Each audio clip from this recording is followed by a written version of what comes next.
Well, good morning, everybody. Happy New Year. Welcome to Sunrise Daily today. I'm Chamberlain Uso. Happy New Year to you. I'm Kayla Megwa, and yes, we are in 2026, the year of politics. Is it? It is. I thought it's 2027. No. 2027 is the year of voting.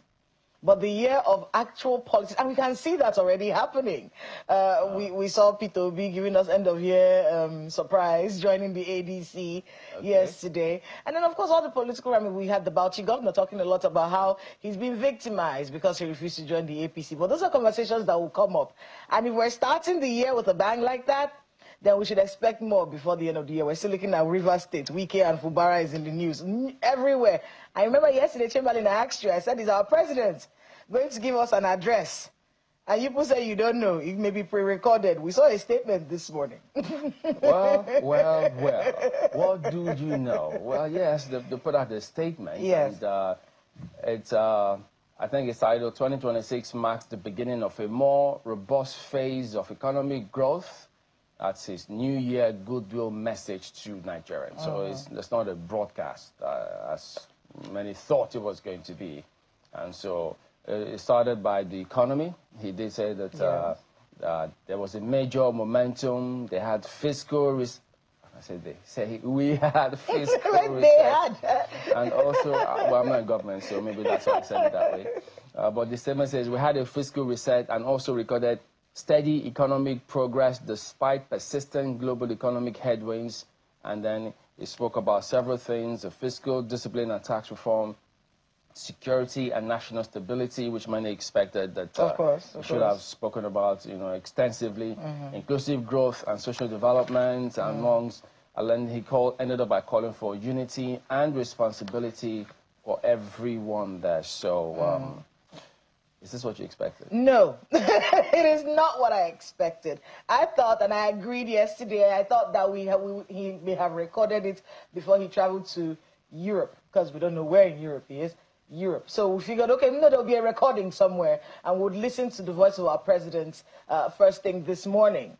But that didn't happen. We saw this statement. Now, even if it covered a lot of the bases, there's one that we're hoping to hear him talk about, which was the support that we are getting from the let's call it the support that we're getting from the United States in the war against terrorism. So the hope was that there was going to be a broadcast, and the president, we would hear and look at our president while he's telling us how, look, we're doing this together, and this terrorism is something that we have to fight together. I was looking forward to that. I'm very disappointed that that didn't happen. Very disappointed. But he did talk about something very important, which is the call to national duty. And in this statement, he's basically saying, look, it's everybody's job. We all have to come together to get this done. So it's a call to arms, and it's a somewhat reassuring message, but really, I believe that we should have gotten a broadcast. I wanted to listen to my president talk about what happened on Christmas Day and what we should expect security-wise as a country, but unfortunately, we didn't get that, Chamberlain. Well, when there's life, there's hope. So we do have Pastor Femi Fasheru. He will be joining us. He's a resident pastor for KICC Maryland in Lagos. He will be joining us from our studios right there to at least several people have several things you may have outlined, how you intend to proceed for the year, irrespective of this message, which you expected, or Kayla expected, a broadcast of sorts. You didn't expect a broadcast? Come on, well, I just expected different things so that my hopes would not be dashed. I know. I'm not surprised that it was a statement. So you see that your hopes is... now I'm hurt. Compared to my hope. So there you go. But at the same time, I mean, yes, so many people were out yesterday. Everyone, at least if you're alive this morning, you should be grateful that, yes, I'm alive today, and then I plan to move on. So good morning, Pastor Fasheru. Thank you for joining us on the program, and Happy New Year to you today. Good morning. Happy New Year, Chamberlain. Good to see your face. Yes, good to be back. I personally have to thank God as well, I mean, for seeing another day today. It's fantastic. So every day people take for granted. It's a miraculous thing to wake up and see the day. So let me start by asking you, I mean, 2026, in spite of what might have happened last year, so getting into this year, what's your mindset as you proceed?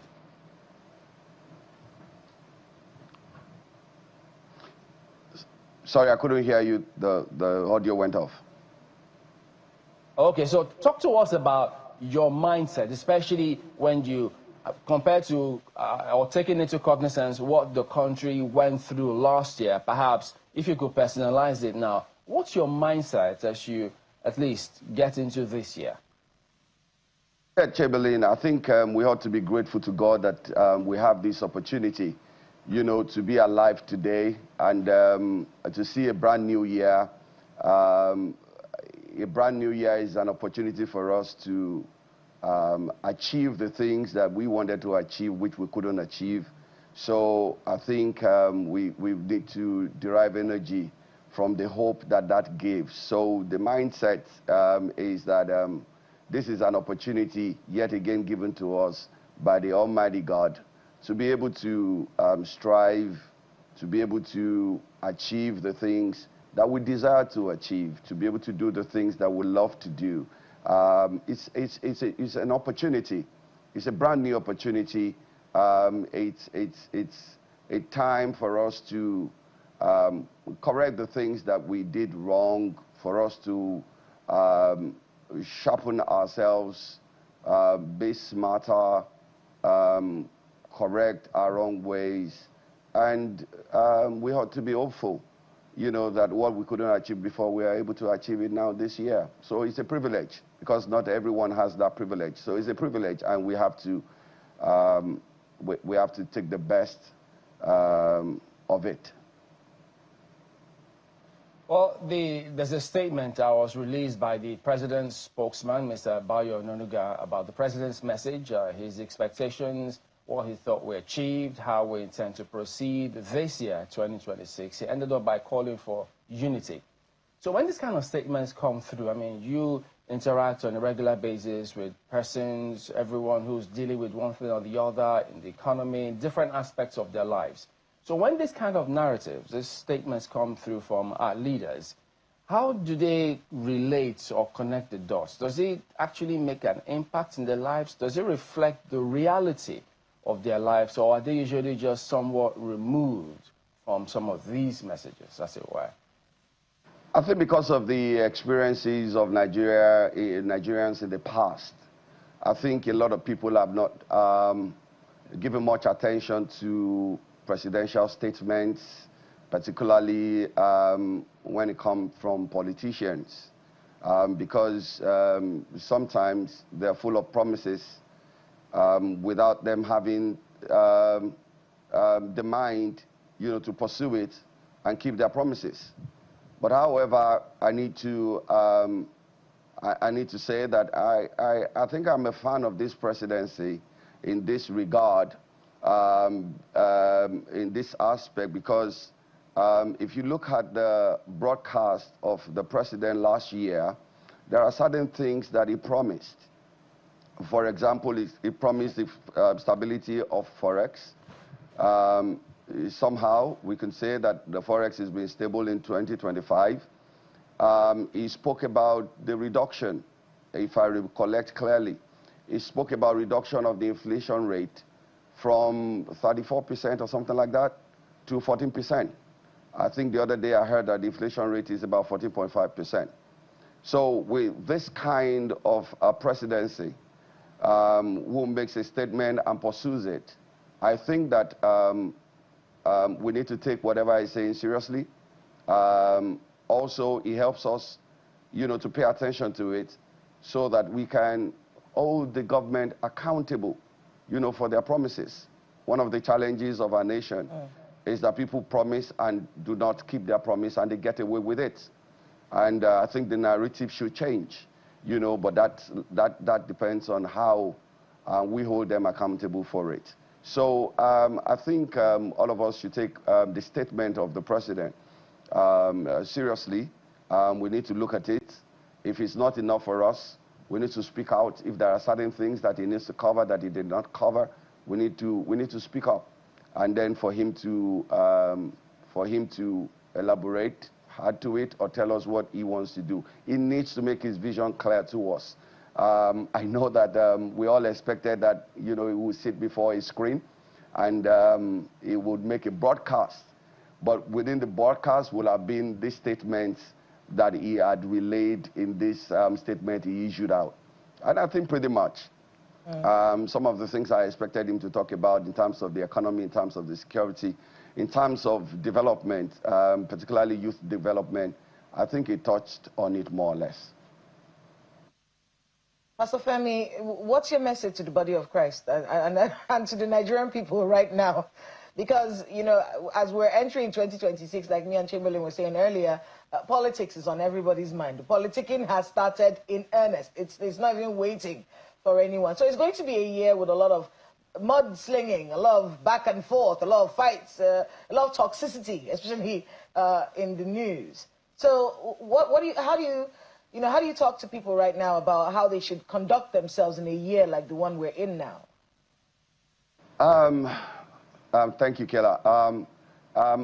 Firstly, I'd like to say that the politicians, like you said, they are going to be trying to survive politically. They will be pursuing their interest as hard as they can. But I would like the people to not be distracted by all of that. You know, we have to have our own personal vision for the year. Otherwise, we're just going to be distracted by the kind of news that we watch, we listen to, and at the end of the year, we don't want to be left without.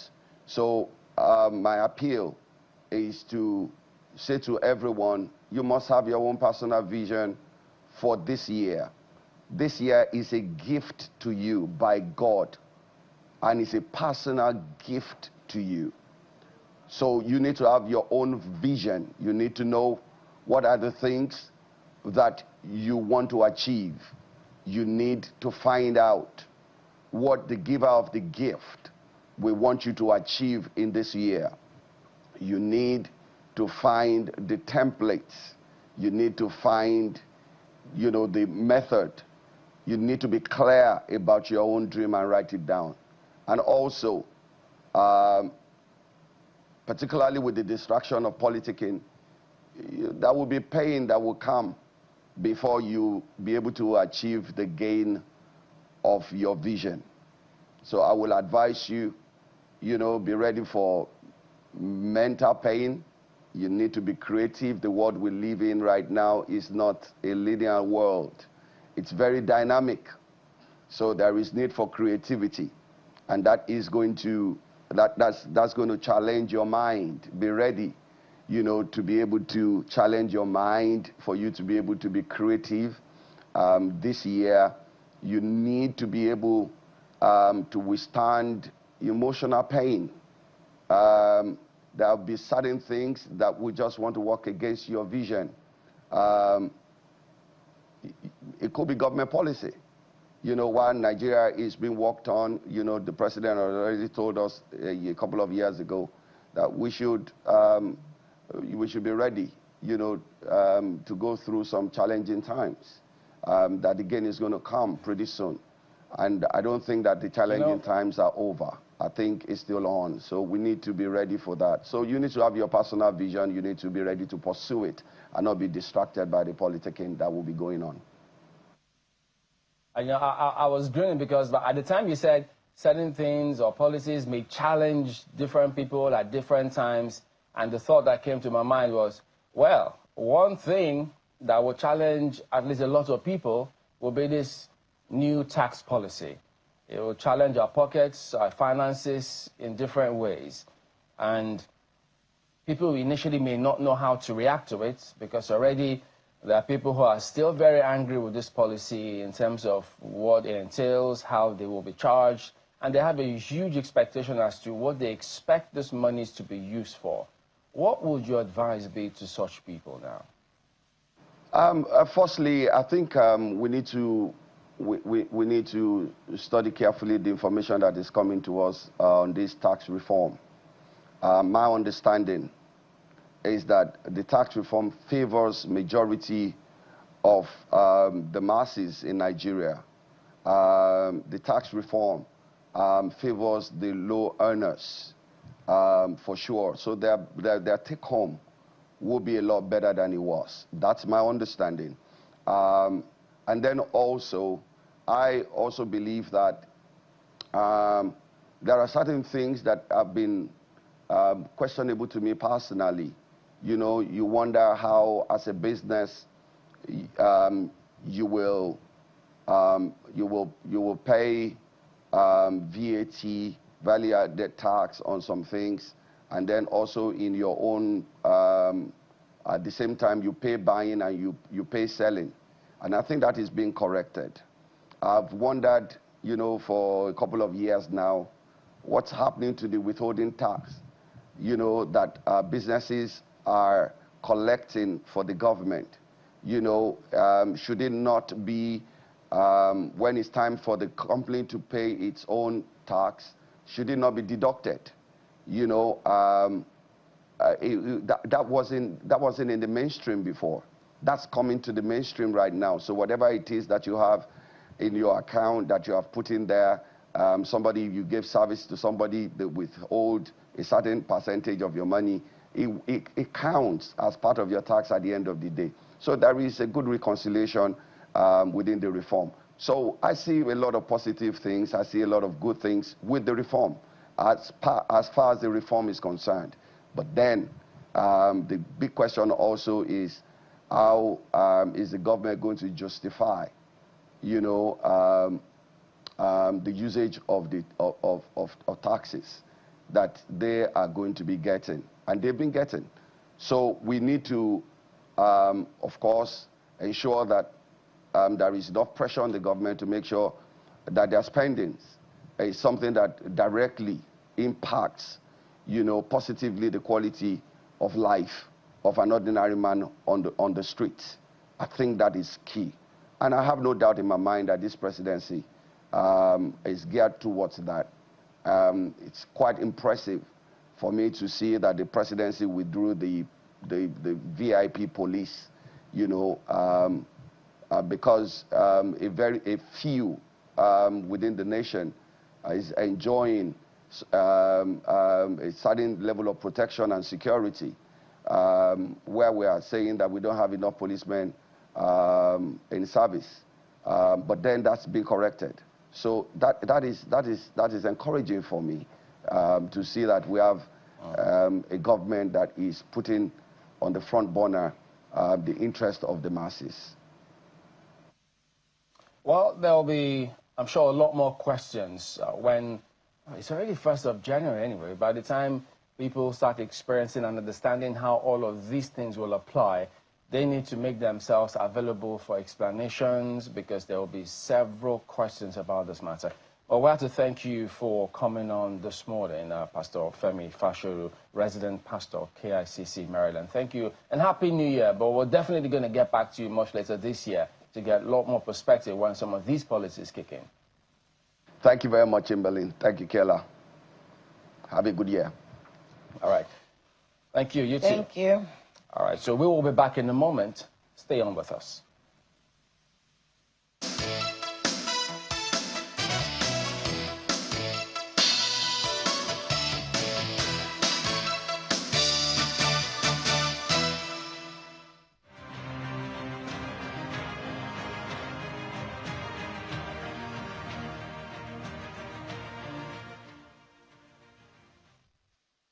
We have a country where 51% of the resources is taken by the federal government.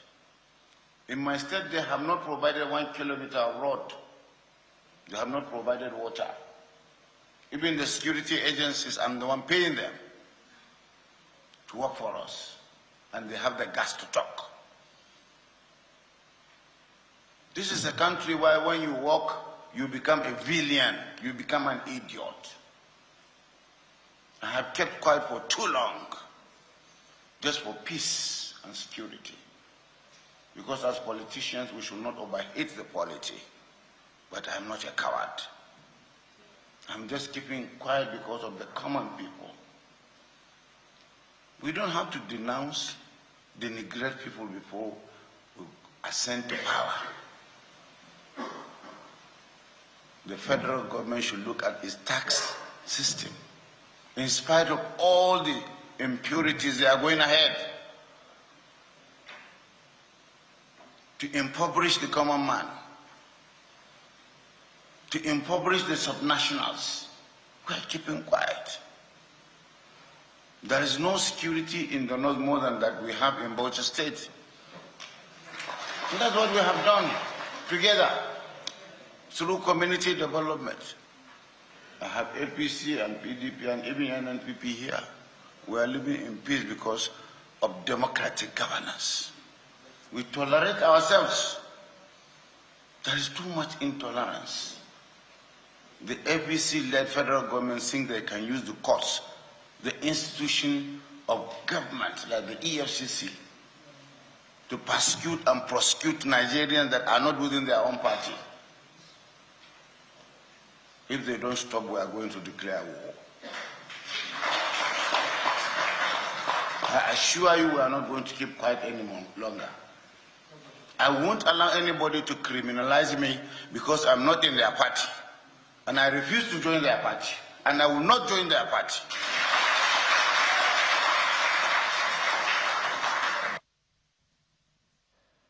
Well, that was point blank from His Excellency Bala Mohammed, Governor of Bauchi State. He's here with us live on the program. Happy New Year. Thank you for coming on today. Thank you, Chamberlain. I'm happy to be here. Happy New Year, too. That doesn't look like a happy camper. That statement coming from you there.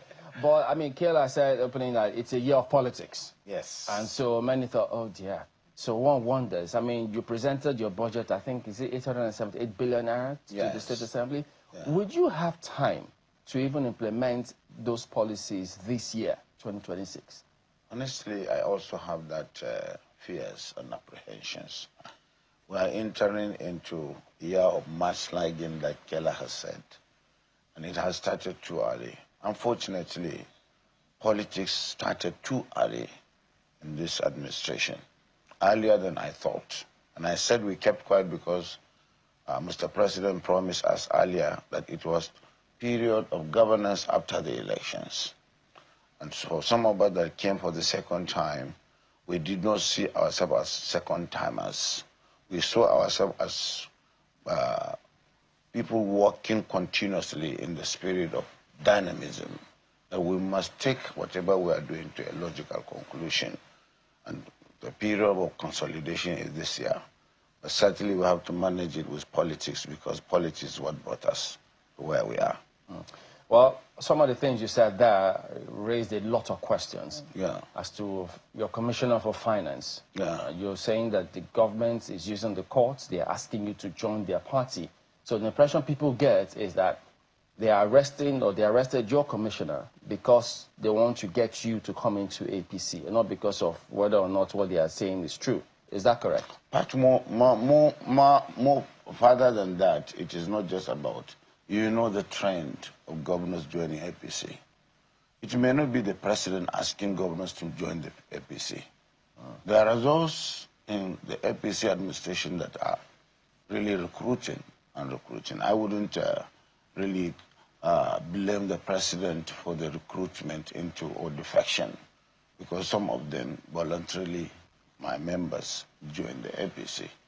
But certainly I know how many people ask me, and it is not time for me to talk about those who ask me to join and the rest, but certainly not the president. What I'm saying is that politics in Nigeria should not be seen from a one-party perspective. It is a multi-party democracy. And sometimes opposition are criminalized in order to coerce them into jumping, because when you jump into their fold, you get immunity. All your blames they evaporate. But once you are not there, it will continue. In my own case, the commissioner's case in EFCC is a good issue to mention. And I thought it is something that the public should know, because I'm one of those who have been recognized for good governance, not only by NGOs, but by the federal government, as the best governor in rural development, in urban renewal, in good governance. We are using a little to do much in our state. We have leveraged on our own personal and interpersonal relationship to get alternative resources. And we have deepened good procurement process. But certainly, the institutions of government must work because of accountability. My accountant general was picked, questioned, dropped, and then other officials, then my commissioner of finance, for how many, 2 weeks now. And then one thing leads to another. Some of my relations are mentioned in the charges. And then he is accused of terrorism. That with my name. And I'm a governor, serving governor. And my state is the most secure state in the Northeast, if not in northern Nigeria. And we did this through, just not like that, through knowledge, through tact, through wisdom. And nothing of that sort had been associated with me. But I know the shenanigans. I know the mudsliding that Keller has said. People giving a dog a name in order to hang it. The opposition leaders like me must be destroyed. Otherwise, there is no reason somebody can associate me with banditry. Badejo, who was arrested and released without any charge. And he's not charged, but my commissioner is charged for $6.9 million. From where did we get the money? And my name being mentioned is what really scared me.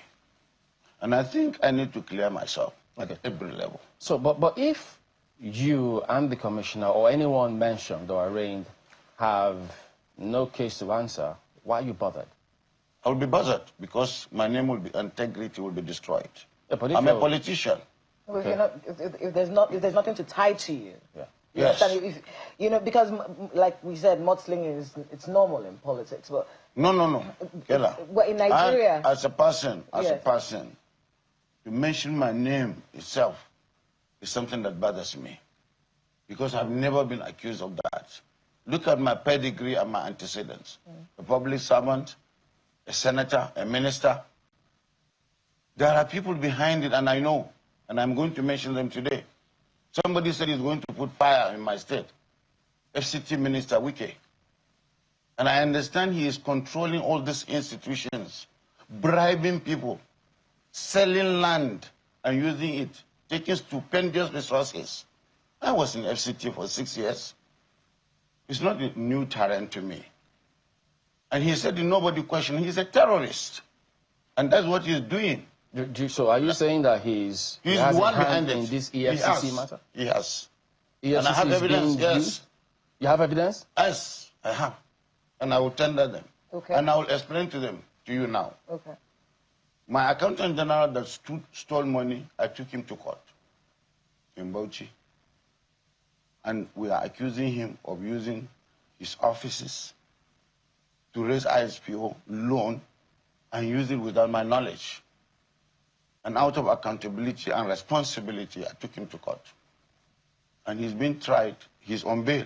Now he's standing witness because he was brought to Wike, who already told the whole world that he's going to put fire in my state. Nobody has questioned that. I have information from EFCC that this is what happened. One thing From leads to EFCC. From EFCC. They told you yes, that this he's behind informers. Okay, so the informants in EFCC told you that accountant, accountant general is the one writing petition, and the petition forms the basis of the motion in court. And you see, my name as a governor for the time being should be protected because as the Constitution, for you to mention me that I, Bala Mohammed, governor of Bauchi, approve, you don't do that. I don't say that it should not be mentioned if my commissioner of finance is involved in terrorism. But for you to set aside all my amenity, it's unfortunate. It's just to get at me. Give me a bad name. You said that they want to use the court. Yeah.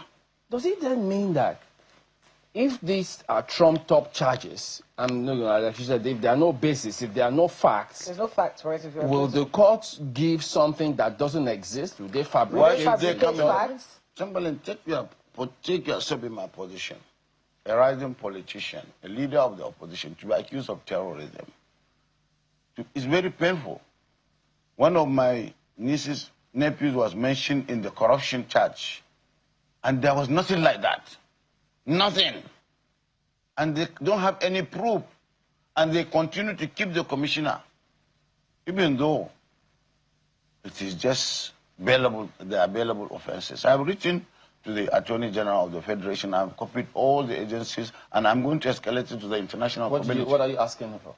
Asking for protection, because this is victimization. What kind of protection? Protection of my fundamental human rights. Oh, I cannot be vilified. To withdraw the case from court or what?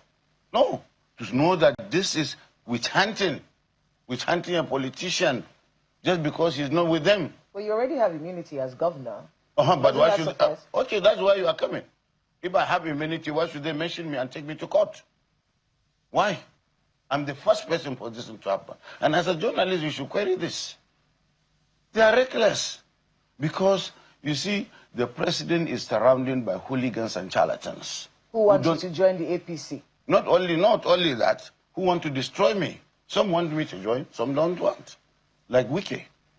Wike is a big drag on the administration, and the president should know. I have nothing against him. Is he one of those that wants you to join the APC or what? Wants to destroy me. Oh. Because you know what happened. He is an undertaker in our party. You have to know the background. Chaplain, you know everything.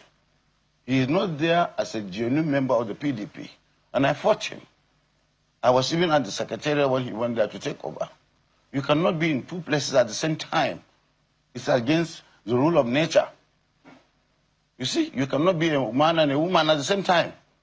He is with them.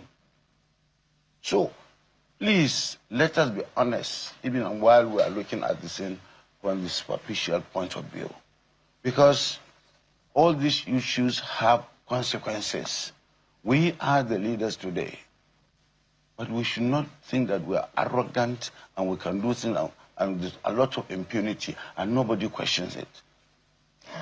Let's talk about this issue with the PDP. Well, before we get to that, so what next? You've stated your claim. Yeah. You stated your claim, and you say you're going to fight this. You're not going to let this happen. I will not. I will not. So what happens next? We are in court. Okay. We are just in public court now for people to know the truth. Because sometimes before you get to know it, some perception, some opinion will be formed. And it is difficult to erase it. I feel pained at the beginning of this year that such thing will come.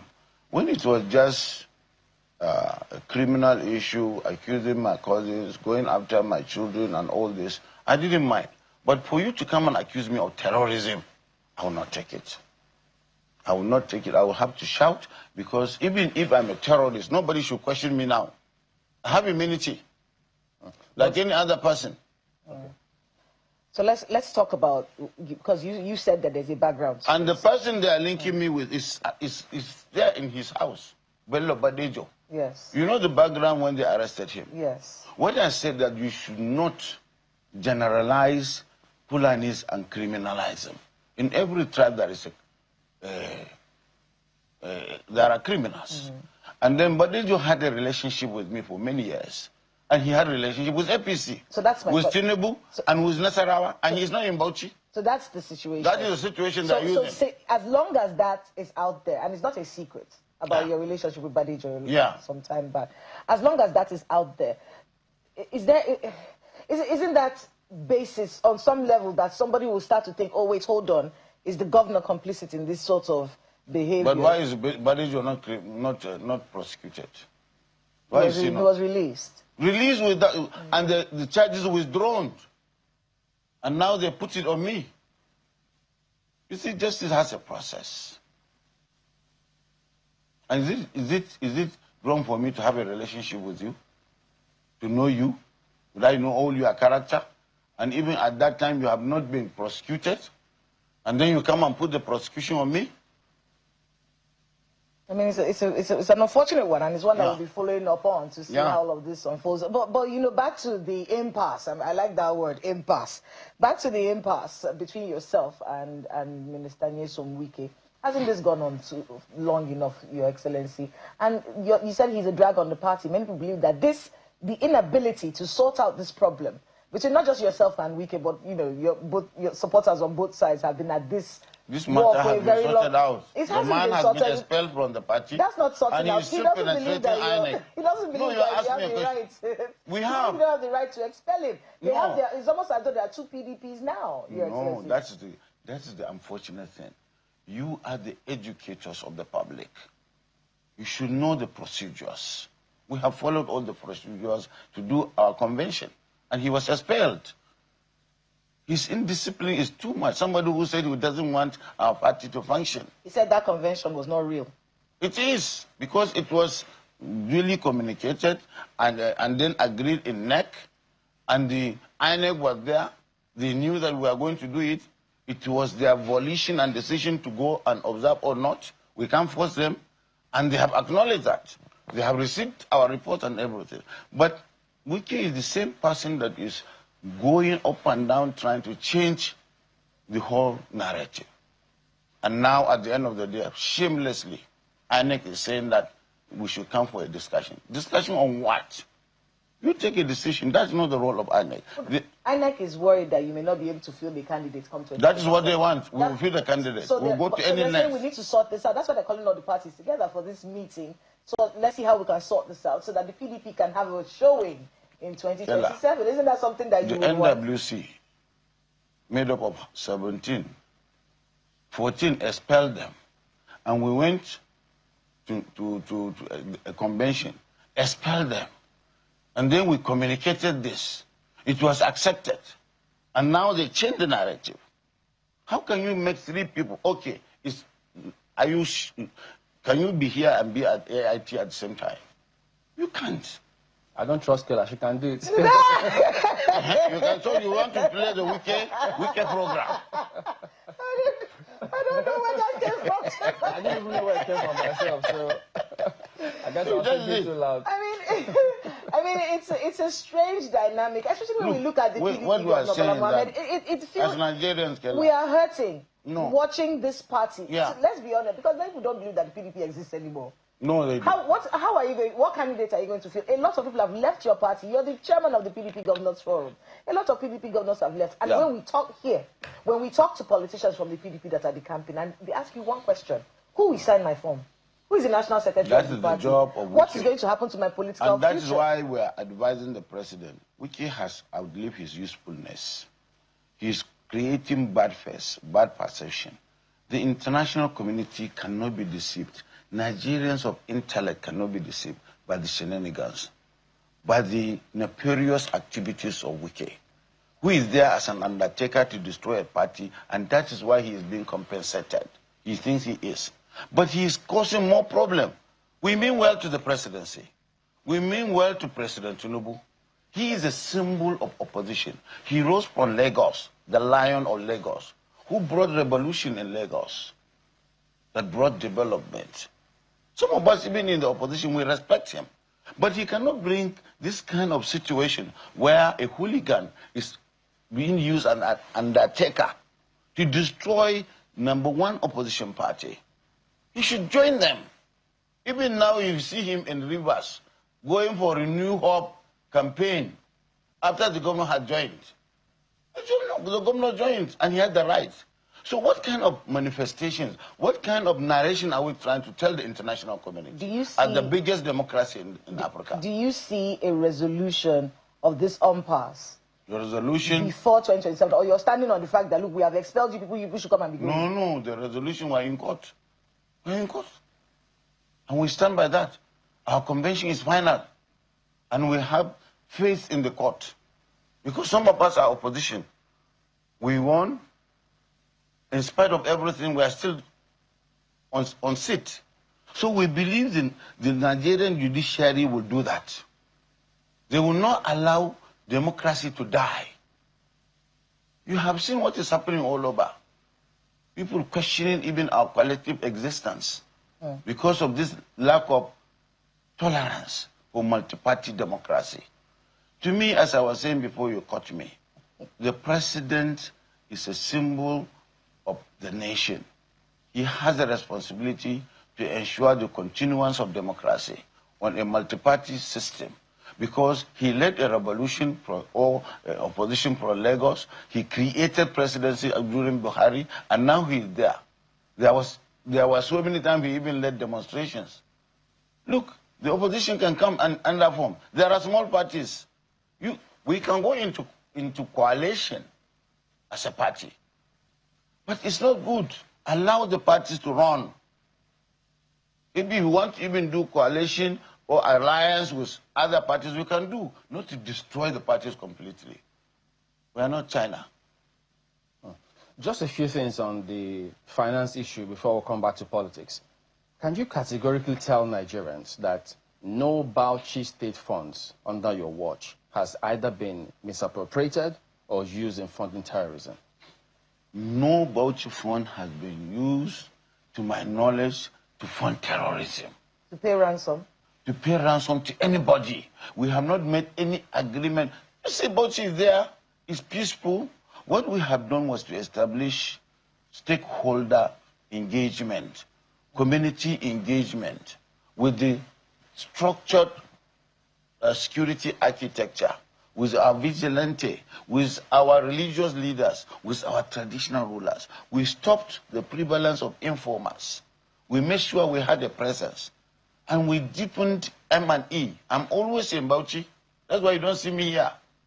Me, I even led some of the operations. There is nothing. You can pack your car and go to your farm.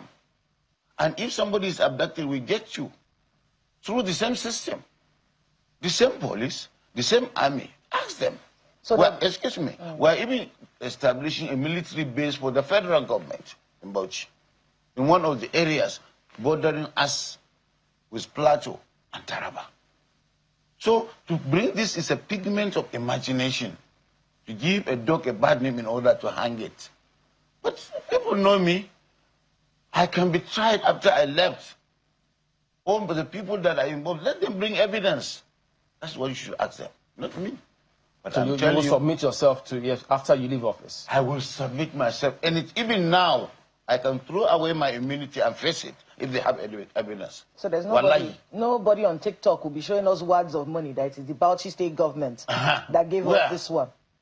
Nobody. There are even those that bags of money were shown as terrorists, nothing happened to them. They are not Bauchi government people. They are not. There are officials of government accused of terrorism. Nothing happened. Kela, I'm telling you, this is happening to me because I'm Bala. I'm a governor. I'm powerless. But power comes from God. And because I'm leading PDP, I'm not in APC. If I go to APC now, everything will evaporate. But I'm not going because it's not everybody that goes. It's irresponsible for me, even though we are diminishing, we are being pursued, for me to abdicate my responsibility as a leader. Rather than that, I will finish and evaporate. I will not go anywhere. We understand that these investigations about the commissioner started, I think, between January and March 2024. And you're saying you kept quiet for so long. And then the question then will be, why are you speaking up now? Why did you keep quiet for so long? You see, the investigation started long, but it was just on issue of misappropriation of monies going to somewhere, not terrorism. And then we have to allow accountability. I removed my secretary to the government because of accountability. He's a witness now to them. You removed him? I removed him. Was he fraudulent? Yes, he was. He's a witness for who now? For EFCC. The same thing with the accountant general that I told you. He's the one writing all this. And so, if I can do that while I'm in power, I did not protect them. I would definitely let the Commissioner of Finance to face the law. Because my accountant general was invited, he spent about 10 days. He didn't say anything. They let him go. Even when they took officials, I didn't say anything.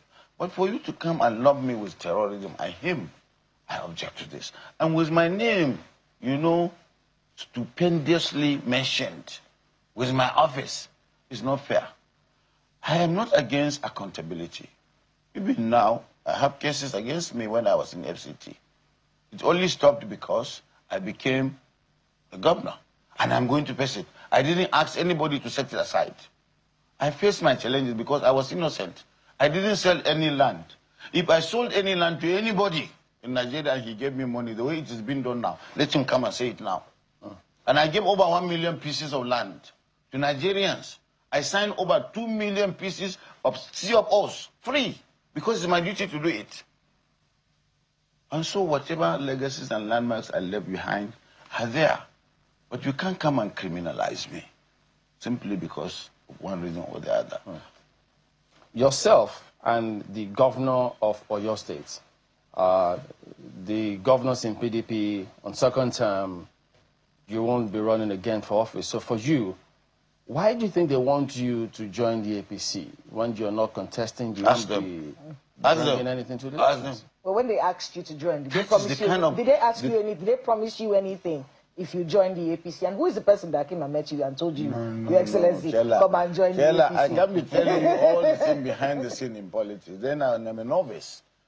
The people that have asked me are many, and I just told you it's not the president. I am friendly with him from the beginning. I've always liked him because of his style.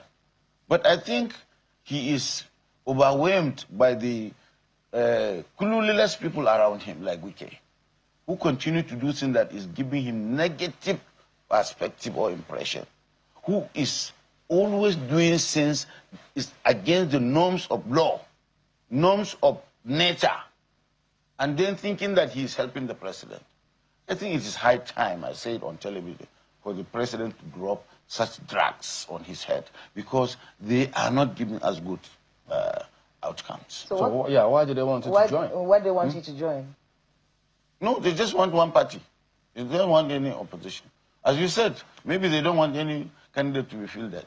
Even though, under my watch, I said, okay, the presidency should be done to the South, just to show that I'm a selfless person. I stood out for presidency in 2023. I want to be president, but I'm a team player. Presidency is a consensus of opinion, an aggregation of opinion. Not this type of presidency when one man takes all. Everything ends on one table.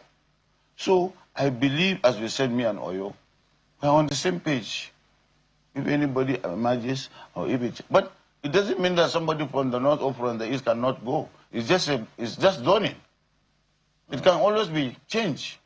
Okay. There are concerns that you might have more governors join the APC from PDP because so many have left already. Yeah. And then what is the hope of PDP if those governors are leaving your party? It has happened before. In this scale? In this country. No, but not in this scale. No, in this scale. We had 30 governors under PDP and we lost election in 2015 under Jonathan. Governors are not the ones. Nigerians are with PDP. And that's why I'm advising Mr. President to enshrine good governance, to listen. I spoke about tax system. I'm not against it. What I'm saying, if there are changes that people are apprehensive, I listen to the young man you spoke to. The president should listen. That has always been my say. I am not an expert, but certainly anything that causes apprehension, fear, it should be allayed by the presidency. The issue of collection and distribution should be done transparently. These are the issues. Some of the issues that we discussed, agreed, was the National Assembly, we were told they were brought back. So all these things should be explained. That's all. This can be done.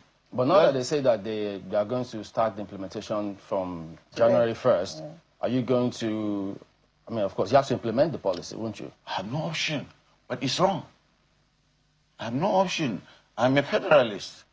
I respect the federal government and its institutions, but they should do good governance. They should listen to Nigerians because they are leading Nigerians. If the National Assembly is raising the issue, they should listen.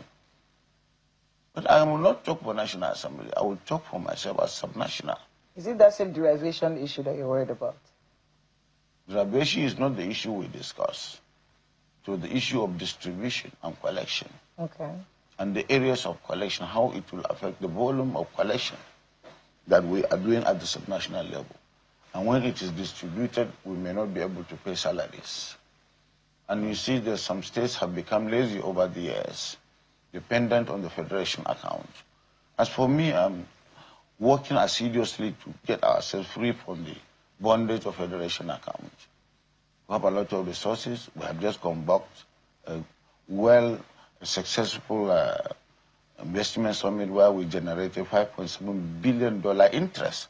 At this time when companies are closing down, and I should not be praised for that. Nobody has done that. What would you want to see change with this tax law? Well, I'm not specific. We have already done that. I don't want to overheat it. I heard that all the areas we mentioned, they have been brought back. I don't think it's true. I have not seen it. And I don't blame people without saying it. But what I'm saying, if there are complaints from National Assembly that what they have done is not what came out in the Gazette, then it should be redressed. That's all. So that we can go ahead. We have come to an agreement. The Governors Forum under our chairman, with the presidency and the consultants, we agreed. But if they just went and changed it, then that is deception. That is not governance. Well, you have said no matter what they do, you are not going to join the APC. Yeah. So they should keep trying. But is the PDP going to have a presidential candidate on the ballot, or some people are suggesting PDP will just merge with the ADC and become maybe one opposition, a formidable opposition? ADC is an association of different party interests. They have their own problems. As it is, PDP is the party to beat. We only need to go beyond our convention, and you will see people coming back to PDP. Because if you have strength bedfellows coming together, people that are interested in one seat, then it is not a party to be. Definitely, we will be open to do alliance with ADC, with ABGA, with the Youth Party, YPP. But we are not going to diminish ourselves. PDP is the only recurring decimal since 1998. And people should praise that for us. And the challenge we have is an administration that takes delight in recruitment. And you cannot stop it. There are goodies. There are carrots being dangled. And many people will not resist. And there are fears, threats. The way I'm going through, many people will not be able to tolerate this. And so I don't blame my colleagues for going. Even if I will remain alone, as you say, me and Oyo, or with Adamawa and Zamfara as we are, that are massive. Zamfara is still going to go for second term. He's going for second term. Yeah. So it happened before. We lost election after having so many governors. So the presidency should shine their eyes. It's not governors that do election. It is the people. Yeah, I forgot. I mean, you or your Zamfara. But Bauchi politics, are you going to be interested in who succeeds you? Very good. Yes. You will be. Even you, as in your office, you want somebody you to be somebody that is known. So I think this is some of the travails of the young man, because he has come out too early to show that he wants to be governor, to succeed me. And he is not alone. There are many, my deputy and the rest. Even in APC, there are gladiators. If you don't do that, it will be too late. And why I allow them was because already the APC gladiators had started. If we don't do it, they will overwhelm the polity. And people will form impression. I say, okay, whoever wants to do it should go without my support. We'll come as stakeholders and choose one through the processes established by our party. So, you know, some people, even his problem may not be only APC. It may be even within. You know, politics. It can be within or it can be without. I guess there'll still be more things that will play out in the country. Will politics overshadow governance at the end of the day? I guess time will tell. But we have to thank you, Your Excellency. Thank you, Bala Mohammed, Governor of Bauchi State. Thank you for your time. Thank you, Chamberlain and Kela, for having me.